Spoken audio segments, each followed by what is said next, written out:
Hello dear students, आप सभी का स्वागत है एनबीएस पब्लिक स्कूल में। स्टूडेंट्स, हम लोग आज जो है लाइफ प्रोसेस को डिस्कस करेंगे, जो कि क्लास 10th का बायोलॉजी का पहला टॉपिक होता है। देखते हैं, देखिएगा हम लोग का गोल क्या है। हम लोग बायोलॉजी पढ़ेंगे, लाइफ प्रोसेस पढ़ेंगे और क्लास 10th का पढ़ेंगे। आगे बढ़ते हैं स्टूडेंट्स। हम लोग पढ़ेंगे कौन कौन सी टॉपिक इसमें लाइफ प्रोसेस में, देख लीजिएगा। हम लोग पढ़ेंगे इसमें पढ़ेंगे इंट्रोडक्शन। इसमें हम लोग पढ़ेंगे मेटाबॉलिज्म एंड देयर टाइप्स। इसमें हम लोग पढ़ेंगे न्यूट्रिशन। इसमें हम लोग पढ़ेंगे मोड ऑफ न्यूट्रिशन। इसमें हम लोग पढ़ेंगे न्यूट्रिशन इन प्लांट्स। इसमें हम लोग पढ़ेंगे न्यूट्रिशन इन एनिमल्स। इसमें हम लोग पढ़ेंगे nutrition in human beings.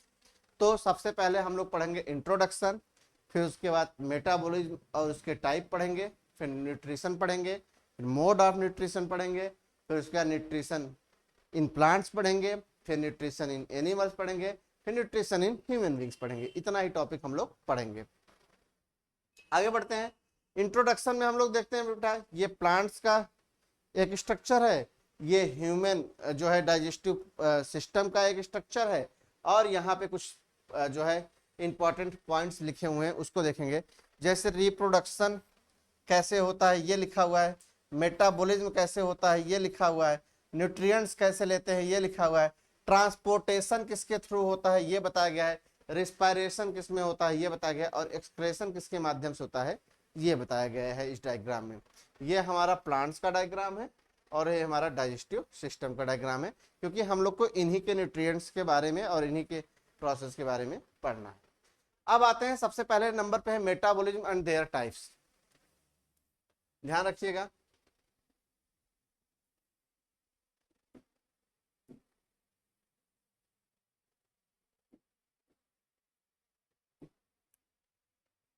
Topic है मेटाबॉलिज्म एंड देयर टाइप्स। देखिए, मेटाबॉलिज्म कहते किसे हैं, हम लोग को पता है। मेटाबॉलिज्म किसे कहते हैं। देखिए, कह रहा है metabolism is term that is used to describe all chemical reaction involve in maintaining the living state of the cell and the organism. कह रहा है मेटाबॉलिज्म जो होता है ऐसा टर्म है जो कि यूज्ड होता है डिजायर सभी केमिकल रिएक्शन के लिए जो कि इन्वॉल्व होते हैं किसी लिविंग ऑर्गेनिज्म को मेंटेन करने के लिए, लिविंग स्टेट ऑफ सेल को मेंटेन करने के लिए, साथ ही साथ ऑर्गेनिज्म को मेंटेन करते हैं। मेटाबॉलिक रिएक्शन दो तरीके के हो सकते हैं, एक होता है कैटाबॉलिक और एक होता है एनाबॉलिक। कैटाबॉलिक रिएक्शन यानी कोई बड़ा रिएक्शन है जो टूट टूट के छोटे छोटे पार्ट में डिवाइड हो जाए, उसको बोलेंगे कैटाबॉलिक। एनाबॉलिक का मतलब कोई छोटा रिएक्शन है जुड़ जुड़ के एक बड़ा रिएक्शन बना लेगा, उसको बोलेंगे एनाबॉलिक। देखिए लिखा हुआ है break down of molecules to obtain energy. Molecules का ब्रेक डाउन होना और एनर्जी का मिल जाना कैटाबॉलिज्म कहलाता है। Synthesis of complex molecule from simpler ones, बड़े बड़े कॉम्प्लेक्स मॉलिक्यूल का सिंपल फॉर्म में कन्वर्ट हो जाना एनाबॉलिज्म कहलाता है। फिर से सुन लीजिएगा स्टूडेंट, एक बड़े मॉलिक्यूल का टूट टूट के छोटे छोटे फॉर्म में चेंज हो जाना और ऑर्गेनिज्म को एनर्जी मिल जाना कैटाबॉलिज्म कहलाता है। और एक जो है बड़े कॉम्प्लेक्स ऑर्गेनिज्म का सिंथेसाइज होके छोटे सिंपलर फॉर्म में कन्वर्ट हो जाना एनाबॉलिज्म कहलाता है। आगे देखते हैं स्टूडेंट्स, लिखा हुआ है न्यूट्रिशन। न्यूट्रिशन कहते किसे हैं समझते हैं। कारण nutrition is the process of intake of nutrients. Nutrition एक ऐसा प्रोसेस है जिसमें हम लोग न्यूट्रिएंट्स को लेते हैं। जैसे न्यूट्रिएंट्स में हम लोग किसको किसको लेते हैं, हम लोग लेते हैं कार्बोहाइड्रेट को, हम लोग लेते हैं फैट्स को, और हम लोग लेते हैं प्रोटीन्स को, हम लोग लेते हैं मिनरल्स को, विटामिन्स को, और वाटर को। स्टूडेंट्स, बात यह है कि न्यूट्रिएंट्स तो हम लोग लेते हैं, यहाँ पे मेन बात यह है न्यूट्रिएंट्स दो तरीके के होते हैं। एक हम लोग मेजर फॉर्म में किसको लेते हैं, दूसरा हम लोग माइनर फॉर्म में किसको लेते हैं। अगर हम बात करें मेजर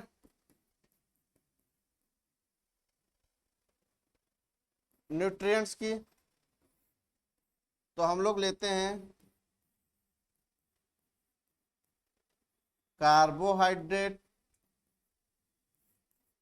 प्रोटीन और फैट को। और वहीं पे बात करते हैं माइनर फॉर्म में स्टूडेंट्स। माइनर फॉर्म में हम लोग लेते हैं विटामिन्स को और मिनरल्स को, ध्यान रखिएगा। तो लिखा हुआ है nutrients is the process of intake of nutrients like carbohydrate, fat, protein, vitamin, minerals and water by an organism as well as the utilization of these nutrients by the organism. Organism इसको लेता है और इस nutrients को utilise करता है। तो ज्यादा फॉर्म में जो लेता है वो कार्बोहाइड्रेट, प्रोटीन और विटामिन है, कार्बोहाइड्रेट, प्रोटीन और फैट है, और वहीं पे जो कम फॉर्म में लेते हैं वो विटामिन और मिनरल्स है। स्टूडेंट्स इतनी बात क्लियर हुई तो थोड़ा सा और आगे बढ़ते हैं, देखिएगा लिखा हुआ है मोड ऑफ न्यूट्रिएंट्स। आपको पता है दो तरीके के न्यूट्रिएंट्स होते हैं। मोड ऑफ न्यूट्रिएंट्स की बात करेंगे तो मोड ऑफ न्यूट्रिएंट्स दो तरीके के होते हैं, एक ऑटोट्रॉफिक जो अपना भोजन खुद बना लेता है, एक हेट्रोट्रॉफिक जो भोजन के लिए यानी फूड के लिए दूसरे के ऊपर डिपेंड होता है। फिर से सुनिएगा, मोड ऑफ न्यूट्रिएंट्स की बात करें या टाइप ऑफ न्यूट्रिएंट्स की बात करें, टू टाइप के न्यूट्रिएंट्स होते हैं। एक होता है ऑटोट्रॉफिक और दूसरा होता है हेट्रोट्रॉफिक। ऑटोट्रॉफिक ऐसे ऑर्गेनिज्म या ऐसे एनिमल्स होते हैं जो अपना फूड जो है खुद बना लेते हैं, और हेट्रोट्रॉफिक ऐसे ऑर्गेनिज्म या एनिमल्स होते हैं जो फूड के लिए दूसरे के ऊपर डिपेंड होते हैं। देखिएगा स्टूडेंट्स, ऑटोट्रॉफिक में भी अगर बात करें दो तरीके होते हैं, एक होता है फोटो ऑटोट्रॉफिक और दूसरा होता है कीमो ऑटोट्रॉफिक। सुनिएगा, ऑटोट्रॉफिक में भी दो तरीके के ऑटोट्रॉफिक होते हैं, एक होता है फोटो ऑटोट्रॉफिक और दूसरा होता है कीमो ऑटोट्रॉफिक। वहीं पे बात करें हेट्रोट्रॉफिक में कई तरीके हो सकते हैं, जैसे होलोजोइक हो सकता है, सेप्रोफिटिक हो सकता है। Holozoic injection of food, saprophytic dead decaying animals पे ग्रो करते हैं, पैरासिटिक लिविंग प्लांट्स और एनिमल बॉडी के साथ पाए जाते हैं। और वहीं पे बात करें सिम्बायोटिक जो एसोसिएशन करते हैं किसी जो है प्लांट्स या एनिमल के साथ, उसको बोलते हैं सिम्बायोटिक। तो ऑटोट्रॉफिक की बात करें दो तरीके होते हैं, फोटो ऑटोट्रॉफिक और कीमो ऑटोट्रॉफिक। और हेट्रोट्रॉफिक की बात करें तो चार तरीके हम लोग पढ़ते हैं, holozoic, saprophytic, parasitic and symbiotic. अगर स्टूडेंट्स इतनी बातें क्लियर हुई हो तो थोड़ा सा हम और आगे बढ़ते हैं, लेक्चर को थोड़ा और आगे जो है बढ़ाते हैं, थोड़ा चीजों को और आगे समझते हैं। बात करते हैं difference between autotrophic and heterotrophic nutrition. क्या अंतर है ऑटोट्रॉफिक और हेट्रोट्रॉफिक न्यूट्रिशन में? इधर लिखा हुआ है ऑटोट्रॉफिक, इधर लिखा हुआ है हेट्रोट्रॉफिक, दोनों में डिफरेंस देखते हैं। देखिएगा स्टूडेंट्स, पहला पॉइंट लिखा हुआ है जो ऑटोट्रॉफिक है, पहला पॉइंट लिखा हुआ है food is prepared from carbon dioxide, water and sunlight. Autotrophic जो होते हैं ये भोजन अपना बनाते हैं, खुद से ही बनाते हैं। किसकी मदद लेते हैं भोजन यानी खाना बनाने में? कार्बन डाइऑक्साइड की मदद लेते हैं, पानी वाटर की लेते हैं, और साथ ही साथ सनलाइट की लेते हैं। एक मिनट थोड़ा सा कलर चेंज कर दें जिससे आपको दिखाई दे सही से। देखिएगा,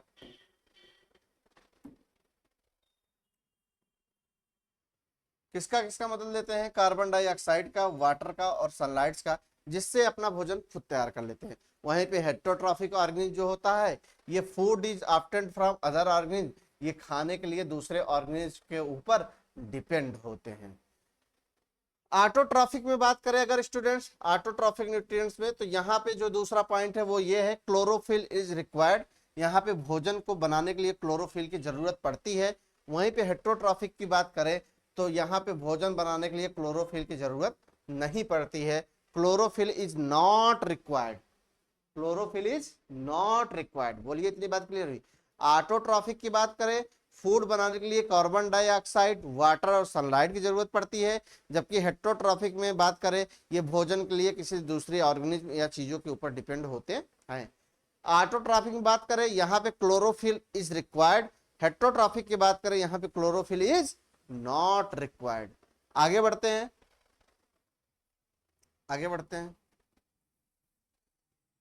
बात करें ऑटोट्रॉफिक की एग्जांपल की, all green plants and some bacteria. जितने भी ग्रीन प्लांट्स होते हैं और जितने भी बैक्टीरिया होते हैं या कुछ बैक्टीरिया जो होते हैं वो ये सब के सब ऑटोट्रॉफिक होते हैं। याद रखिएगा, सभी के सभी ग्रीन प्लांट्स और सम बैक्टीरिया जो होते हैं ये ऑटोट्रॉफिक होते हैं। वहीं पे बात करें हेटेरोट्रॉफिक की, तो all animals and fungi is heterotrophic, सभी एनिमल्स और फंजाई जो होते हैं वो हेटेरोट्रॉफिक नेचर के होते हैं। स्टूडेंट्स, आई होप कि आप लोगों को इतनी बात समझ में आई होगी, आप लोगों को इतनी बात समझ में आई होगी। थोड़ा सा और आगे बढ़ते हैं, थोड़ा सा और आगे बढ़ते हैं, लेक्चर को और आगे जो है बढ़ाते हैं। आते हैं, पूछा हुआ है organism capable of synthesizing their own foods are called. Question पूछ रहा है, न्यूट्रिएंट्स का क्वेश्चन है, कह रहा है organism capable of synthesizing their own foods are called. ऐसा ऑर्गेनिज्म जो कैपेबिलिटी रखता हो खुद का भोजन बनाने को, उसको क्या बोलेंगे? पैरासाइट्स बोलेंगे, डिकम्पोजर बोलेंगे, ऑटोट्रॉफ्स बोलेंगे, हेटेरोट्रॉफ्स बोलेंगे। तो ये तो आप लोगों के लिए क्वेश्चन है स्टूडेंट्स, आप लोग बताइए क्या बोलेंगे, हम वेट करते हैं, बताइएगा क्या बोलेंगे। अभी आप लोगों ने देखा कि जो अपना भोजन खुद बना लेता है उसको हम लोग क्या बोलते हैं स्टूडेंट्स? ऑटोट्रॉफिक्स बोलते हैं। चलिए देखिए क्वेश्चन बताइए।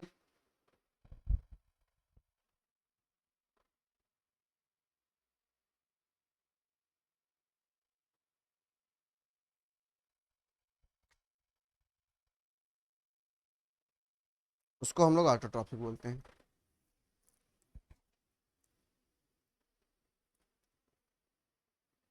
थोड़ा सा और आगे बढ़ते हैं,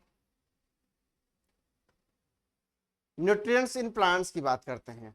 आते हैं प्लांट्स की न्यूट्रिएंट्स की बात करते हैं। देखिए ऑटोट्रॉफिक न्यूट्रिएंट्स की बात करते हैं, यहाँ पे दो तरीके के होते हैं, एक फोटो ऑटोट्रॉफिक होता है स्टूडेंट्स, एक फोटो ऑटोट्रॉफिक होता है, दूसरा कीमो ऑटोट्रॉफिक होता है। फोटो ऑटोट्रॉफिक यानी किसे बोलते हैं? Phototrophic nutrients presence of chlorophyll होता है। जो फोटोट्रॉफिक न्यूट्रिएंट्स होता है क्लोरोफिल के प्रेजेंस में होता है। वही जो कीमोट्रॉफिक न्यूट्रिएंट्स होता है केमिकल एनर्जी यूज करके अपना भोजन बनाते हैं। यहाँ पे लैक होता है क्या स्टूडेंट्स? क्लोरोफिल। अगर फोटो ऑटोट्रॉफिक न्यूट्रिएंट्स की बात करें या एग्जांपल की बात करें, जितने भी ग्रीन प्लांट्स होते हैं सब फोटो ऑटोट्रॉफिक न्यूट्रिएंट्स होते हैं।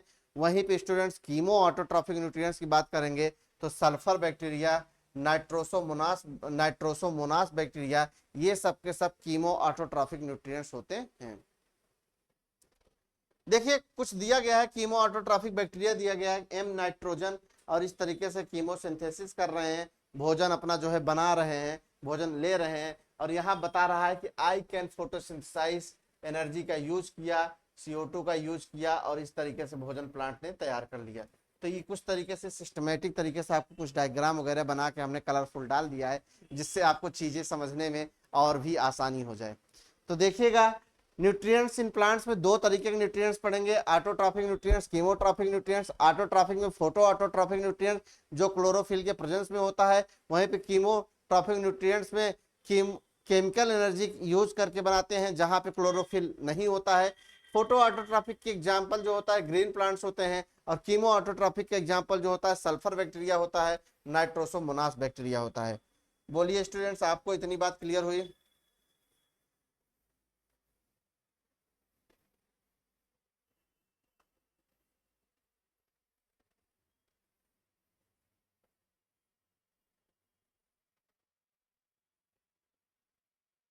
अगर इतनी बातें क्लियर हो गया हो बच्चों तो थोड़ा सा और आगे बढ़ें।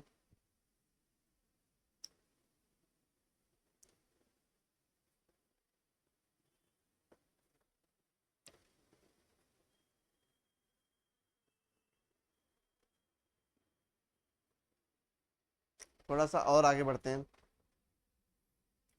देखिएगा nutrition in plants, nutrition in plants की अगर बात करें, प्लांट्स जो होता है इसमें प्रोड्यूसर होता है, ध्यान रखिएगा। फोटोसिंथेसिस होती है, देखिए हमने आपको बताया कार्बन डाइऑक्साइड और वाटर का यूज करते हैं, और भगवान सूर्य के किरण से सनलाइट लेते हैं, और क्लोरोफिल का प्रेजेंस होना चाहिए, और हमारा क्या है? ग्लूकोज बन के तैयार हो जाता है, साथ ही साथ ऑक्सीजन और O2 सॉरी H2O। देखिएगा न्यूट्रिएंट्स इन प्लांट्स की बात किया जाए तो प्रोड्यूसर जो होता है वो प्लांट्स होते हैं। फोटोसिंथेसिस कैसे होता है? Presence of CO2, presence of water, presence of sunlights and chlorophylls, glucose का फॉर्मेशन होता है, ऑक्सीजन और H2O बाई प्रोडक्ट्स फॉर्म में बन के तैयार हो जाते हैं। आगे बढ़ते हैं स्टूडेंट्स। रॉ मटेरियल क्या होता है? रॉ मटेरियल क्या होता है? किसी भी प्लांट्स को फोटोसिंथेसिस यानी न्यूट्रिएंट्स लेने के लिए किसी भी प्लांट्स का न्यूट्रिएंट्स के फॉर्म में कौन कौन से रॉ मटेरियल होते हैं, इसके बारे में हम लोग पढ़ेंगे। लिखा हुआ है रॉ मटेरियल, देखिए carbon dioxide through stomata, carbon dioxide stomata के थ्रू जाता है। फोटोसिंथेटिक पिगमेंट्स यानी क्लोरोफिल होता है। एब्जॉर्ब लाइट एनर्जी, इसका काम क्या होता है? लाइट एनर्जी को एब्जॉर्ब करना। क्लोरोफिल कौन कौन से हो सकते हैं? ए और बी, आपको पता है यूनिवर्सल है, पाए ही जाते हैं। सनलाइट्स की बात किया जाए, नेचर के सनलाइट्स को यूज किया जाता है। नेचर के सनलाइट्स का मतलब वही बता दिए, विवग्योर, और रेंज 390 टू 780 नैनोमीटर होता है। मैक्सिमम फोटोसिंथेसिस रेड रीजन में होता है, याद रखिएगा। मिनिमम फोटोसिंथेसिस ग्रीन रीजन में होता है, इस बात को भी ध्यान रखिएगा। वाटर की बात करें, absorb from roots by osmosis, water को जो है ऑस्मोसिस के प्रोसेस से रूट से एब्जॉर्ब किया जाता है। यानी कहां कहां से आते हैं सर? CO2 कहां से आता है, H2O कहां से आता है, सनलाइट कहां से आते हैं, क्लोरोफिल कहां से आते हैं, कैसे ये सारी चीजें अवेलेबल इजिली वे में हो जाती हैं और ग्लूकोज बन के तैयार हो जाता है, इसको यहाँ पे बताया गया है। यहाँ पे यही बताया गया है कि कार्बन डाइऑक्साइड स्टोमेटा के थ्रू लिया जाता है या आता है। फोटोसिंथेसिस पिगमेंट की बात करें, क्लोरोफिल्स जो होते हैं, जो क्लोरोफिल्स होते हैं वो एब्जॉर्ब करते हैं लाइट एनर्जी को, क्लोरोफिल ए और बी हो सकते हैं। हाँ, सनलाइट की बात करें तो नेचर ऑफ लाइट सोर्स को यूज किया जाता है, VIBGYORs, violet, indigo, blue, green, yellow, orange और रेड का यूज किया जाता है। वहीं पर रेंज की बात करें 390 टू 780 नैनोमीटर होते हैं। अच्छा, पूछता है सबसे ज्यादा मैक्सिमम फोटोसिंथेसिस कहां पे देखने को मिलेगा, तो आप बोलेंगे रेड रीजन में, और मिनिमम फोटोसिंथेसिस कहां पे देखने को मिलेगा, आप बोलेंगे ग्रीन रीजन में। और सर वाटर कहां से लेता है? वाटर रूट से लेता है, थ्रू ऑस्मोसिस, थ्रू ऑस्मोसिस। बोलिए स्टूडेंट्स, इतनी बातें क्लियर हुई? अगर इतनी बातें क्लियर हुई तो थोड़ा सा और आगे बढ़ते हैं। देखिए, अगर थोड़ा सा और आगे बढ़ते तो यहाँ पे आता है double membrane structure. Double membrane structure की बात करें तो स्टोमेटा बनाया गया है। स्टोमेटा के बारे में बात करते हैं। सबसे पहले तो यहाँ पे एक डायग्राम बना हुआ है, इसको हम लोग देखेंगे।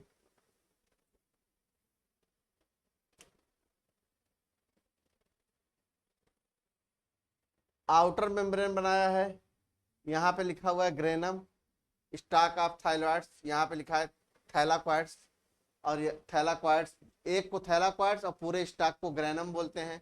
दो थैलाक्वाइड्स को जोड़ने वाले को लिखा हुआ है लेमिला, और उसके बाद बीच के स्पेस को लिखा हुआ है lumen. Inside of the thylakoids lumen देखने को मिलता है।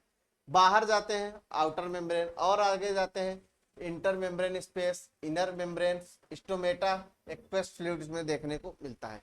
लिखा हुआ है स्टोमेटा जो होता है नॉन पिगमेंटेड पार्ट होता है। Grana remains immediate in it, grana यहाँ पे धसा हुआ होता है, पाया जाता है। Also contain different enzyme, circular DNA और राइबोसोम, यहाँ पे डिफरेंट डिफरेंट प्रकार के एंजाइम पाए जाते हैं, सर्कुलर डीएनए और राइबोसोम। फंक्शन क्या होता है? Site of dark reaction, dark reaction यहीं पे कंप्लीट होता है या यहीं पे डार्क रिएक्शन देखने को मिलता है स्टूडेंट्स। ग्रेना की बात करें, ग्रेना किसे कहते हैं? Contain stack closed compartments is called thylakoids. Chlorophyll pigment is present in thylakoids, thylakoids में क्लोरोफिल पिगमेंट पाए जाते हैं। क्या फंक्शन होता है? साइट्स ऑफ लाइट रिएक्शन, यहाँ पे लाइट रिएक्शन देखने को मिलता है ग्रेना में। Functional unit of chloroplast, chloroplast के फंक्शनल यूनिट को क्या बोला जाता है स्टूडेंट्स? ग्रेना बोला जाता है। फिर से देखिएगा, स्ट्रोमा किसे कहते हैं? ध्यान रखिएगा, आपको डायग्राम में जो है स्ट्रोमा दिखाई दे रहा है, एक्वस फ्लूइड स्ट्रोमा। स्ट्रोमा की अगर बात किया जाए, ये नॉन पिगमेंटेड पार्ट्स होता है। Grana remains immediate in it. उसके बाद also contain different enzyme, circular DNA, ribosome. Function dark reaction होता है। और वहीं बात करें ग्रेना की, contain stack of closed compartment is called thylakoids. Chlorophyll pigments present होते हैं थैलाक्वाइड्स में, यहाँ पे लाइट रिएक्शन होता है। और उसके बाद जो है फंक्शनल यूनिट ऑफ क्लोरोप्लास्ट को हम लोग क्या बोलते हैं स्टूडेंट्स? ग्रेना बोलते हैं। मैकेनिज्म ऑफ फोटोसिंथेसिस स्टूडेंट्स हम लोग अपने नेक्स्ट लेक्चर में क्लियर करेंगे। आज हम लोग इतना ही पढ़ेंगे, इतनी ही चीज़ों को क्लियर करेंगे। आज के लिए इतना ही स्टूडेंट्स, थैंक यू।